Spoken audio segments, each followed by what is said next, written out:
I used to think success was about luck, degrees, or connections. I chased all of those and failed. Then one day I understood something so simple, yet so powerful, that everything changed. It wasn't a secret formula or a magic shortcut, it was a mindset, and it turned my life upside down. That day, I realized the path to wealth doesn't start with money. It starts with understanding. I used to believe that opportunities came from luck, being in the right place at the right time. I waited for someone to open a door for me, thinking that success was about connections, timing, or privilege. But over time, I realized something powerful: opportunities are never hiding. They're standing right in front of us, disguised as problems, struggles, and frustrations. The reason most people miss them is because they're too busy complaining about what's wrong instead of asking, how can I fix this? The day I changed that question, I stopped being blind. Every inconvenience I faced became a signal. Every problem in society became a possible business idea. The secret wasn't about finding something new. It was about seeing something old differently. When I started paying attention, I noticed that most people run away from problems. They complain about slow systems, bad service, or limited options, yet they never stop to ask how those gaps could become opportunities. One day, while waiting for hours in a long line to pay a bill, I looked around. Everyone was frustrated, impatient, and complaining. But I thought, what if this could be done easier? What if technology could save people's time? That small spark of thought stayed with me. Months later, that idea became the foundation of something profitable. It wasn't genius, it was observation. The world is full of these small problems, and behind each one is a door to wealth. Most people ignore them because they look too ordinary. But I learned that extraordinary success often hides behind ordinary inconvenience. Another thing I realized was that many people expect opportunities to come in a grand form, like a big job offer, a massive investment, or a perfect business idea. But in reality, opportunities usually appear small, imperfect, and even boring. The biggest mistake I made early on was waiting for something impressive. I wanted the big idea, the once-in-a-lifetime moment. But those moments rarely come. Real opportunity whispers. It doesn't shout. It comes when you see a small need and decide to act while others hesitate. For example, a friend of mine started by delivering local snacks that weren't available online. People laughed at him for selling cheap food through the internet. But while others laughed, he kept working. And today he runs a nationwide brand. The opportunity was small, but his vision wasn't. That's the difference between those who get rich and those who stay waiting. When you train your eyes to see opportunities where others see nothing, your entire mindset changes. I remember walking through markets, schools, and offices, and instead of looking at what was being sold, I began looking at what wasn't being sold. Instead of focusing on what people had, I focused on what they lacked. That habit made me sensitive to human needs. And that sensitivity became my advantage. It doesn't matter what industry you're in, if you can identify what people need, but don't yet have, you've already found your gold mine. I understood that opportunity is not something we find on the internet or read about in books. It's something we notice in daily life when we pay attention to people's pain points. I also learned that timing matters, but not in the way most people think. Many people say, the market is already full. But opportunity doesn't vanish just because others have entered the space. It shifts. When the first group focuses on one thing, a second layer of opportunity opens up: new audiences, new methods, new niches. For example, when the smartphone revolution began, people thought the opportunity was over once big brands took over. But then came app developers, accessory sellers, digital marketers, all building their fortunes around that one invention. So, even if you think you're late, look again. There's always an angle that others haven't seen yet. The key is not to be first, it's to be observant and creative enough to see what's missing even in what already exists. Lastly, I discovered that recognizing opportunity is only half the battle. Acting on it is what separates dreamers from doers. Most people hesitate because they want guarantees. They want to be sure it will work. But by the time certainty arrives, the window of opportunity is gone. The richest lessons I learned came from the moments I took risks with limited information. I acted while others were still debating. I failed sometimes, yes, but even those failures taught me how to recognize better opportunities next time. Every action refined my vision. So, when people ask me today, how did you get rich? I tell them it wasn't about luck or timing. It was about understanding that opportunity hides in plain sight, in problems everyone sees but no one solves. Once you understand that, you'll realize the world is overflowing with chances, waiting only for those bold enough to look differently. When I first started chasing success, I believed talent was everything. I thought the people who spoke fluently, who graduated from big universities, or who had high IQs were destined to win. I looked at myself, ordinary, average, not especially skilled, and I thought, how can I compete with them? But reality taught me something different. Talent may give you a head start, but persistence wins the race. I saw countless people smarter than me give up halfway. They had better ideas, better skills, better confidence, but they lacked endurance. They wanted quick results, and when success didn't come fast enough, they quit. That's when I learned that persistence doesn't just build results, it builds character. And character is what sustains success long after talent fades. My journey was filled with rejection. I faced failure after failure. There were moments when I questioned everything, my decisions, my abilities, even my worth. I still remember one of my earliest projects. I poured my heart, time, and savings into it, believing it would change everything. It failed miserably. People laughed. Some told me to be realistic, others advised me to quit. For a moment, I almost listened, but something inside me whispered, this isn't the end, it's just a lesson. That moment of choice, between giving up and trying again, defined everything that came after. Every failure I endured became a stepping stone, because I refused to stop walking. I understood that persistence doesn't mean never falling. It means getting up faster every time you fall. The world celebrates talent, but it forgets that persistence quietly outworks brilliance. A talented person may win once, but a persistent person wins for life. Why? Because persistence builds experience, and experience creates wisdom. I began noticing how many lucky people weren't really lucky. They were simply the ones who didn't stop when others did. While others switched goals, switched plans, switched dreams, persistent people stayed long enough to master the process. That's what makes them unstoppable. Talent may open one door, but persistence kicks open all the others. I once met a man who failed in 5 businesses before finally succeeding in the 6th. When I asked what changed, he said, nothing, except I didn't stop. That one sentence became my guiding principle. Persistence also changes the way you see failure. Most people fear it because they see it as proof they aren't good enough. But persistent people see failure as training, as feedback. When my early ideas collapsed, I forced myself to analyze why. I stopped blaming the market, the customers, or luck. I asked myself, what can I improve next time? That mindset transformed failure into fuel. Every rejection taught me what not to do next time. Every setback sharpened my strategy.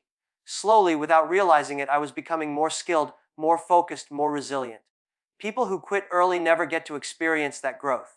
That's why I often say, persistence doesn't just make you rich in money, it makes you rich in strength. Another thing I learned is that persistence is not about working blindly. It's about adapting, learning, and improving along the way. Many people confuse stubbornness with persistence. Stubborn people refuse to change direction. Persistent people change strategies but never the goal. I remember changing my business model 3 times before it finally worked. If I had insisted on doing it the same way, I would have failed forever. Persistence taught me flexibility, to bend without breaking. Success is rarely a straight road, it's full of turns, dead ends, and detours. Only those who keep adjusting their path without losing sight of their destination ever reach the end. That understanding saved me from burnout and helped me push forward smarter, not just harder. Finally, persistence taught me something that no school or book ever could: patience. In a world obsessed with instant results, patience is a rare superpower. I used to look at others succeeding faster and feel jealous. But I realized that everyone runs their own race. Some flowers bloom early, others take time. But all bloom when their season arrives.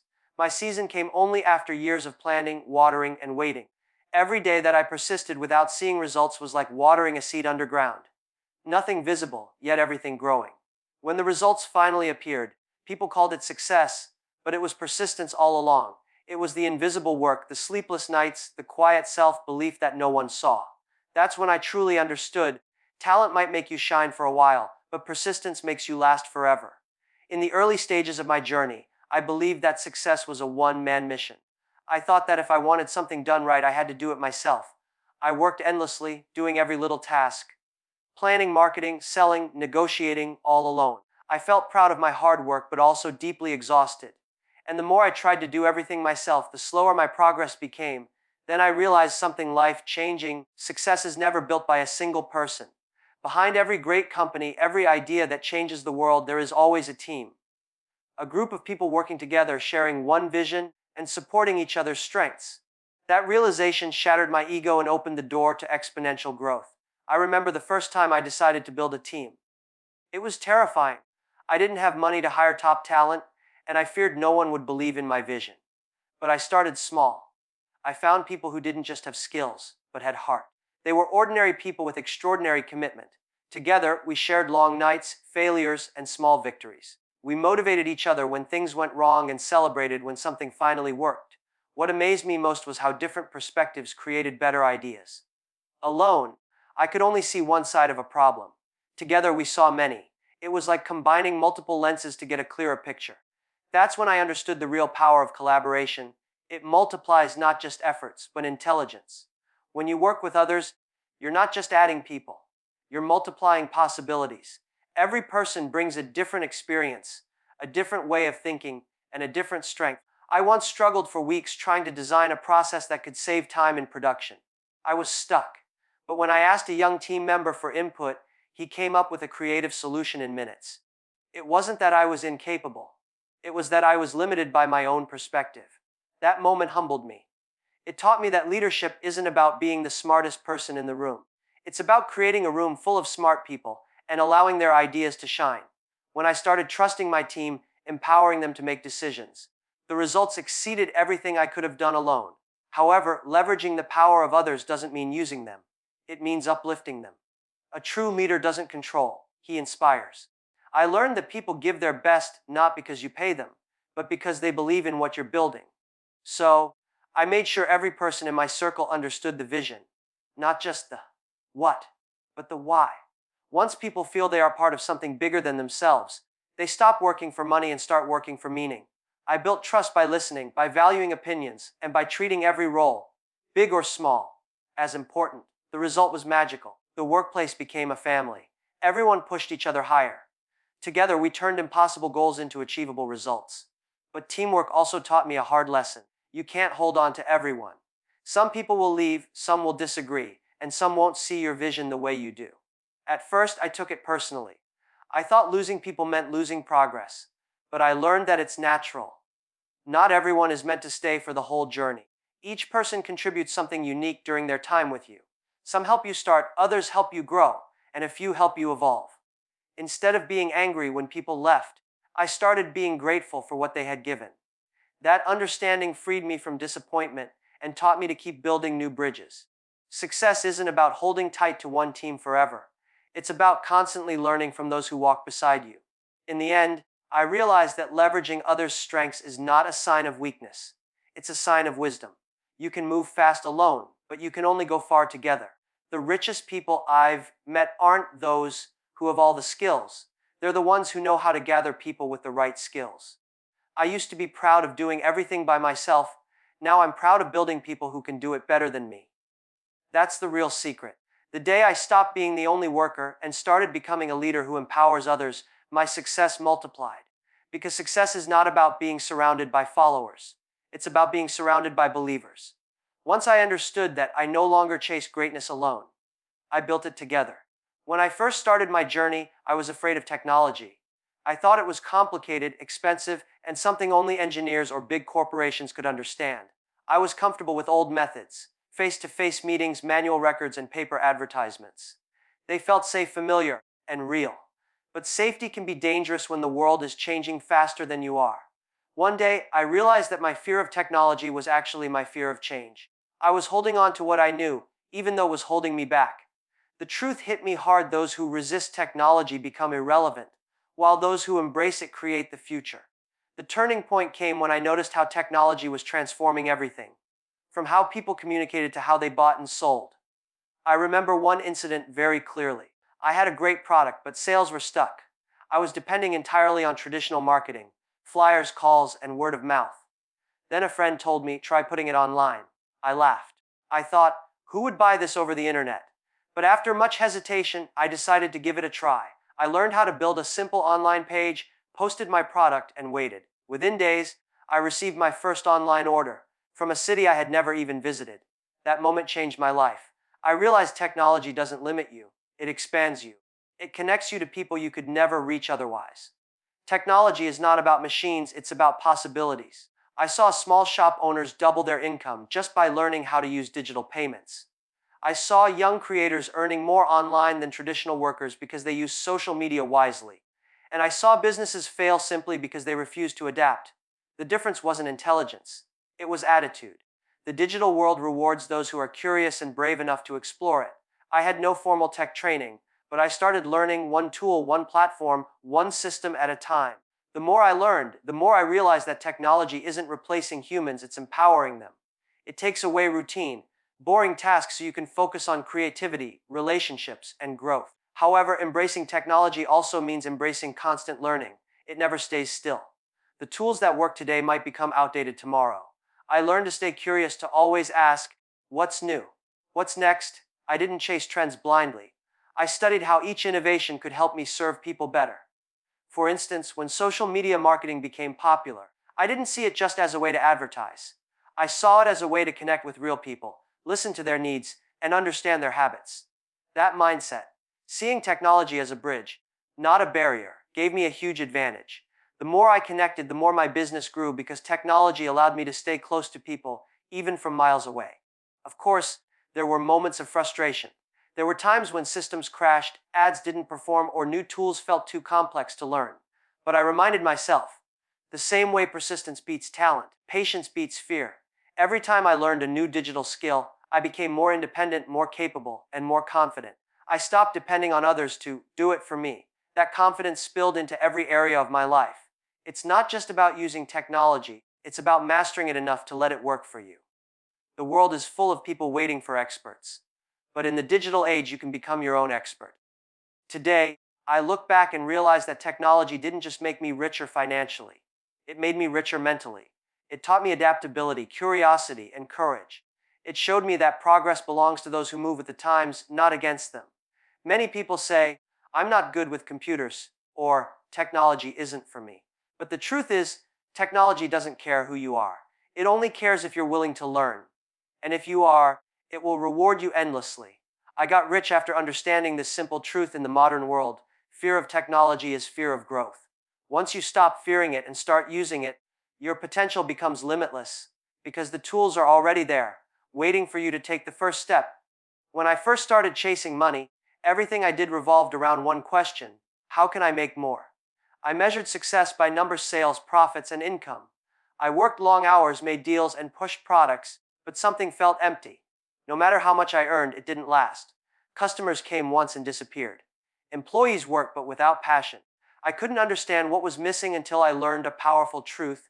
When you build only for yourself, you build small. But when you build for others, you build something that lasts. The day I stopped asking, how can I earn? And started asking, how can I help? Everything began to change.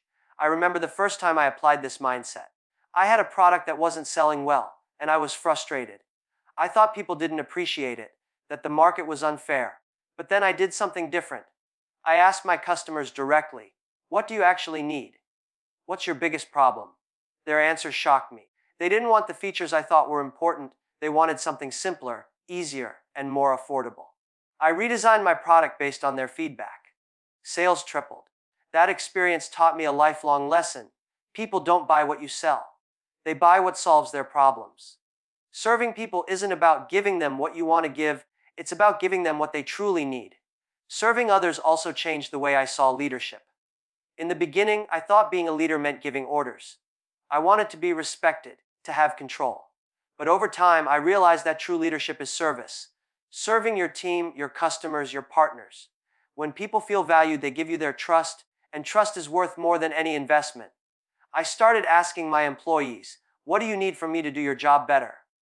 That one question built loyalty stronger than any salary could. When your purpose becomes helping others succeed, they help you succeed in return. It's a cycle of growth built on service, not self-interest. Serving people also changes your perspective on failure. Before, when a product failed, I blamed the market. Now, when something doesn't work, I ask myself, did I really understand the people I was trying to serve? Most failures come not from lack of effort, but from lack of empathy. You can't serve people you don't understand. That's why the most successful entrepreneurs aren't just sellers. They're listeners. They spend time observing, talking, and learning about people's struggles. Once you truly understand someone's pain, creating a solution becomes natural. The richer your understanding, the richer your rewards. because the world always pays back those who make life easier for others. I also learned that serving people doesn't mean being weak or self-sacrificing. It means being wise enough to know that long-term value always beats short-term gain. Many businesses fail because they chase quick money instead of long-term trust. But trust compounds like interest. The more you serve people with honesty, the more they remember you, recommend you, and stay loyal to you. I once made a decision to refund a client's order, even though I could have easily kept the payment. At that moment, I lost a little money, but I gained something bigger. That same client returned months later with 5 new customers. When you serve genuinely, people sense it. They see it in your actions, not your advertisements. In the end, I realized that wealth is not a reward for greed. It's a byproduct of service. The richest people in the world in any field are those who serve the most. Teachers who serve through knowledge, doctors who serve through healing, innovators who serve through solutions. All create value that money naturally follows. Once I understood this, I stopped chasing wealth and wealth began chasing me. Because when your purpose is to serve people, you don't have to look for opportunities. Opportunities find you. The moment I shifted my focus from earning money to helping others, my business grew faster than ever. I got rich not because I wanted to be rich, but because I finally understood the surest path to success is not serving yourself, but serving others with sincerity, empathy, and purpose. When I look back at my journey, I realized that the biggest transformation didn't happen in my business. It happened in my mind. I used to believe that success was about what you have: money, skills, connections, or luck. But I discovered that success is really about how you think. The richest people in the world are not those who started with the most. They're the ones who refused to quit when they had the least. Everything begins in the mind. Your thoughts shape your words shape your actions, and your actions shape your future. Once I changed my mindset, everything around me began to change too. In the early days, I was surrounded by negativity. People constantly said, "It's too hard," "You're too late," or "That's impossible." And for a while, I believed them. I played small because I thought I was small. My results matched my beliefs: small, limited, and disappointing. But one day I asked myself, what if they're wrong? What if I can? That one question opened a door in my mind that I didn't know existed. I started to notice that every time I doubted myself, I stopped growing. Every time I believed I could do more, I found a way. That's when I learned, your external success can never exceed your internal belief. If you think you can't, you're already defeated. But if you truly believe you can, even the impossible begins to bend in your favor. Changing your mindset doesn't mean ignoring reality. It means redefining how you respond to it. I faced failure after failure, and each time I had 2 options: see it as the end or see it as education. The moment I started viewing challenges as lessons instead of losses, everything changed. I stopped asking, "Why is this happening to me?" and started asking, "What is this teaching me?" That shift turned pain into progress. When others complained, I learned. When others gave up, I grew. That's the power of mindset. It turns obstacles into opportunities. Life will never stop testing you, but with the right mindset, every test becomes a tool for transformation. One of the hardest lessons I learned was about patience. The modern world teaches us to expect instant results. Instant fame, instant wealth, instant success. But real growth doesn't happen instantly. It happens gradually, quietly, through persistence. I used to compare myself with others and feel behind. Then I realized that success is not a race, it's a rhythm. Everyone has their own timing. A bamboo tree takes years to grow roots before it shoots up tall in a few weeks. Most people give up during those root years. I decided I wouldn't. I told myself, even if no one sees my progress, I will keep building underground. That mindset of patience gave me strength when results were invisible. I learned that consistency is more powerful than intensity. Mindset also means protecting your thoughts from negativity. Not just from others, but from yourself. I used to have conversations in my head that destroyed my confidence before I even tried. What if I fail? What if people laugh? What if I lose everything? Then one day I replaced those thoughts with a new set. What if I succeed? What if this works? What if this is the start of something incredible? That small mental shift gave me courage. I began talking to myself like someone who believed in me. And the more I did, the more the world began to believe in me too. The mind is a mirror. It reflects whatever you feed it. If you fill it with doubt, it reflects limitation. If you fill it with belief, it reflects success. Eventually, I learned that everything in life, failure, success, pain, and growth, starts and ends with the mind. You can't control every event, but you can control how you interpret it. You can't stop storms from coming, but you can choose to dance in the rain. That's what separates winners from quitters. Wealth, happiness, freedom. They're all built in the same place, your mindset. Once I understood that, I stopped chasing success and started building the mentality that attracts it. Because the truth is simple. The world doesn't change until you do. Once your mind expands to new possibilities, it never goes back to its old limits. That's how I got rich, not just in money, but in strength, peace, and purpose. After finally understanding this, your mindset determines everything. So when people ask me, what made you rich? I don't tell them about numbers, degrees, or business tricks. I tell them about understanding opportunities, persistence, people, and myself. Because money didn't change my life, mindset did. I learned that opportunities don't hide in the future, they hide in today's problems. I learned that talent is good, but persistence is unstoppable. I learned that you can't climb mountains alone. You need people who believe in you. I learned that technology isn't the enemy, it's the engine that drives the future. I learned that when you stop serving yourself and start serving others, doors open that money could never buy. And finally, I learned that your mindset is the soil from which every seed of success grows. When I connected all those lessons, something shifted. I stopped chasing success and started attracting it. I stopped running after wealth and started creating value. The world didn't suddenly become easier. I became stronger. The failures didn't disappear. I learned how to turn them into fuel. The doubts didn't vanish. I learned to walk through them with faith. Wealth, success, freedom. They're not destinations. They are reflections of who you become while fighting for them. And if there's one thing I've discovered after all these years, it's this: you don't get rich by wishing for less struggle. You get rich by becoming more capable. So don't fear the hard days. Don't run from rejection. Don't hide from change. Instead, understand it. Learn from it. Grow through it. Because the day you stop asking, why is this happening to me? And start asking, what is this teaching me? That's the day your real journey begins. Remember this: you don't need to be the smartest, the fastest, or the luckiest. You just need to understand what most people ignore. That success isn't built by chance, it's built by clarity, courage, and consistency. And when that understanding becomes a part of who you are, you won't just get rich, you'll become unstoppable.